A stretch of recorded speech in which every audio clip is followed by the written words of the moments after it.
Hej och välkomna till Surfes på 100 sekunder med oss på Alltså. Jag har kvar Rebecka i studion som jag har faktiskt en fråga till. Och det är det här med offentliga sektorn.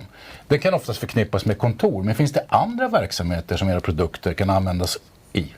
Ja, absolut. Offentliga sektorn består ju egentligen av sjukvård, vi har kommunerna, där vi har politiker, vi har ju energibolagen till exempel i kommunerna. Så att det finns ju jättemycket olika typer av användare inom offentliga sektorn. Vad roligt. Men jag tänkte på det här med politiker, har jag oftast läst om att de är ju alltid på språng. Så vad är det de jobbar med för produkter? Nej, men till politiker så säljer vi mycket av till exempel den här som är vår Go3. Och det gör vi ju just eftersom den är så liten och den är så lätt att bära med sig. Den väger bara 550 gram, så den är enkel att stoppa ner i väskan. Och det som också är intressant med just den här, det är ju att den är ju väldigt smidig ute i fält.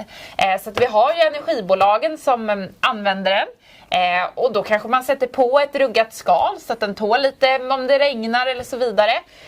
Så att väldigt smidig produkt faktiskt. Och även på sjukhusen så har vi faktiskt sålt just Go3 som en stämpelklocka. Att man stämplar in sig när man börjar sitt pass. Okej, trevligt. Och så heter det inte Go också. Det är väl när man är på språng?